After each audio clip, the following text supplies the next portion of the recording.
Hey, shut up. So here's what we've had to do to this point. We had to pull the wheel, pull the caliper, hang the caliper, pull the rotor. All that stuff is pretty standard and pretty easy.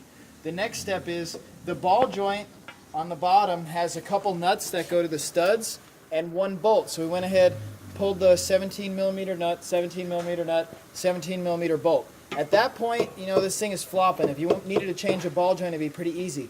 But we're going after this control arm. Now there's a problem. One bolt goes in the control arm right there. We could pull that bolt out, no problem.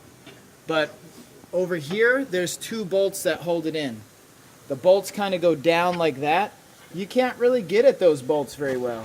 Those bolts are like way in there. Looking at one of them right there.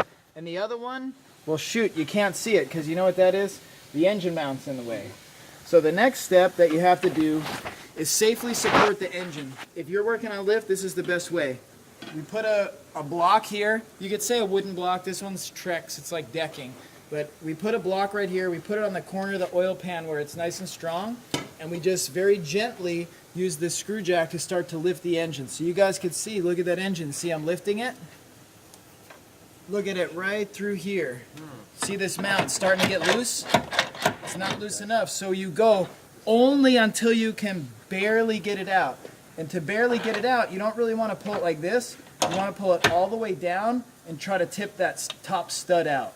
If you go too far, you can pull the axle apart, you can stretch the hoses, maybe a harness, but I could tell you that a Camry will have just enough room to do just this right here. Boom. Hey, yeah, that's how you change your engine mount, so you could say how to change the passenger side engine mount too. But we're going further. So I'm going to take the engine mount, I'm going to set it down. Then we're going to look and review. There's these couple bolts right here. This bolt and this bolt. This bolt you couldn't even see before, so now that we can see it, we're going to get those couple bolts out. So we've got the gun set up right here. We got it set up with the 21, which is actually for this bolt over here first, so we'll go ahead and we'll knock that one out. I lied. I'm going to switch to the 19. We're going to get that bolt out, which is a 19. You know what? We'll need a wrench. Who can grab a... Maybe not.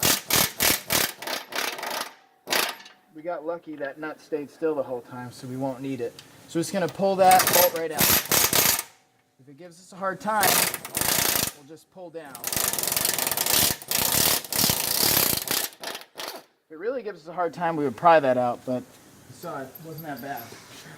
Those next ones that are going kind of down, though, are definitely 21 millimeters, so we'll set that up. You do this all by hand, this will take all day, so we're not gonna. So 21. Ooh, did I lie? It might be a 22. Yep. Who can grab a 22 B4 right there? It is 22 millimeter.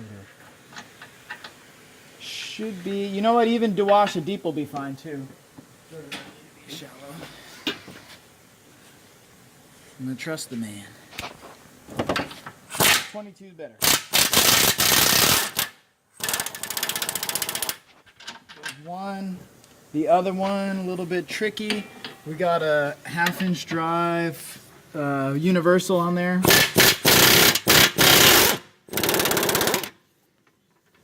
So by the time we got both of those, bolt.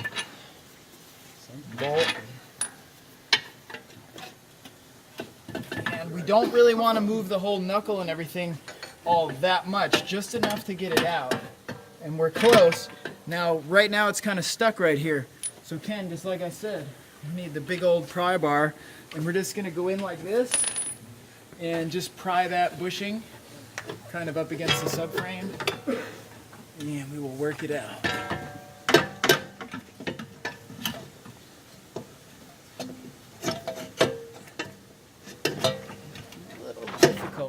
Get it. It'd be kind of a pain. Definitely don't want it to get real crooked though, so we'll keep it try to keep it pretty straight. There you have it.